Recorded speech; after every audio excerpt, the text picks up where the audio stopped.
Jed Brannan, good to see you. Can we start with team news that you might have for us? Any of the injured boys likely to be involved Tuesday? Yeah, we've got a few knocks on Saturday, but we'll do the medical report now and see what we've got available for tomorrow. I think young Isaac's got a sore toe, so see how that goes. Sean Worley and Tyler Walton, how close now do you think? I think both of them will be training today. I think Tyler could be involved tomorrow and maybe Sean for the weekend. That's a massive boost to have those two available, isn't it, Sue? It is, yeah. You two players like that in your team, they'd be brilliant in any team in this league, so for us to have them back is like massive. How much have you missed them, Jed? Well, the players have done well, to be fair. Obviously, the results haven't gone the way we wanted, but they put some good performances in.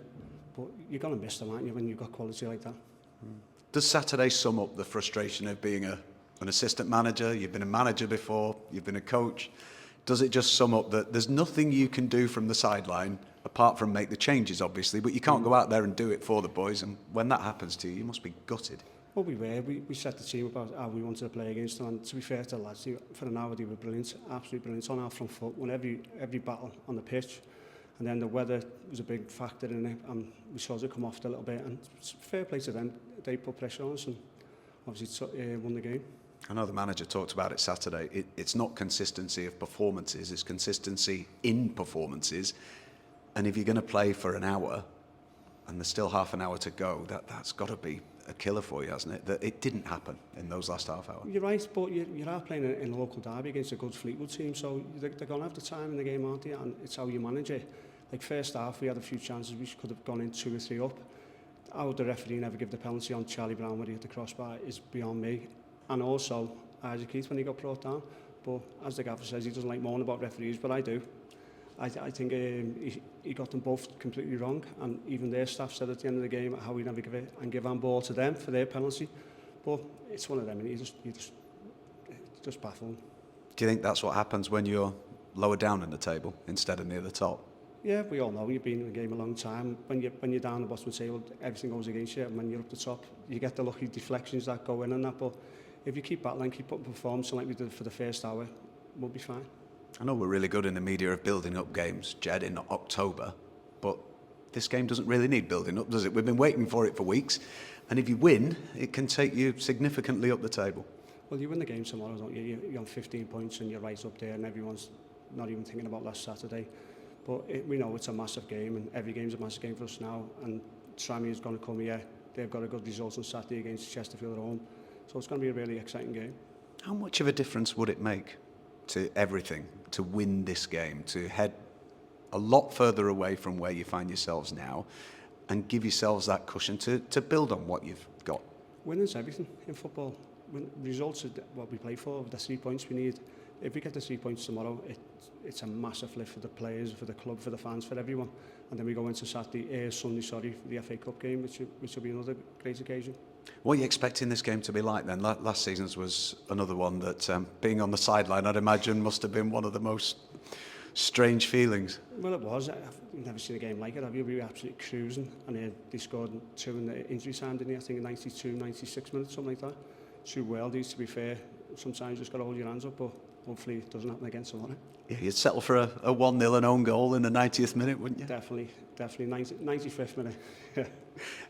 Just in terms of under the lights here, what this ground can be like with the fans behind you, how important is that it's like that tomorrow night? Well, it'll be a big crowd tomorrow. Tranmere will bring a lot, so we need our fans out in numbers tomorrow and sing and get behind us like they have done all season. And we know tomorrow's going to be a fantastic occasion anyway, because obviously it's another derby game. We'll be right up for it. We'll be right on our front foot. Our lads are desperate to put a good performance in after Saturday, after getting beat, because they know they played well for an hour. They know they played really well for an hour, so we'll be right up for tomorrow's game. Is it just the standard of the last home game that you're looking for? Definitely. If you play like Swindon, you beat most teams in this league. If you play like you did against Swindon, and that's what we aim to do tomorrow, go out and get right at them. What have Tranmere been like from what you've seen so far this season? Obviously, they're a big club, they've got good players, been a bit inconsistent, a bit like ourselves, and they put good and bad performances in. They got a great result against Bristol Rovers away, so we've got to look at that, and hopefully they don't come here and play like they did then, but it'll be a side game. We've got our game plan. You know a lot about them as a club, I'd imagine. It must mean a great deal to you, that football club. Yeah, I've played against them a few times since I've been in when I was manager or coach here, so it sort of died off that now. When I first played them, it was like, you'd feel for it because obviously I was there a long time, but I want to win tomorrow, definitely.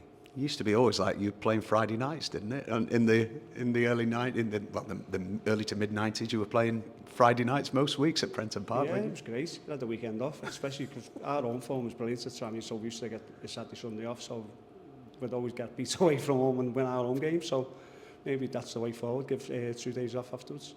Just want to ask you about Ollie Wright. He's just spoken to us ahead of this game. He's played the last 10 league games. It's his first taste of playing in the EFL. What have you made of his impact that he's had on the team? I think he's been brilliant for us, I really do. I think he gives the defensive a lot of confidence. He comes across as shots up and brilliant. I think it's just going to be good for his career. And I think to come to a club like here, if he plays from now to the end of the season, gets another 30 games underneath his belt, he could go a long way. He's just turned 23. Is that a really good age for a goalkeeper now? He's doing his development. He's been in the National South, he's been in the National League, and now he's playing in the Football League. Yeah, I think that's the way to do it. Build your way up. Obviously starts low, and every season he's gone a league above, so he's done really well. Hopefully he can kick on and go into Southampton's team and maybe next year or the year after.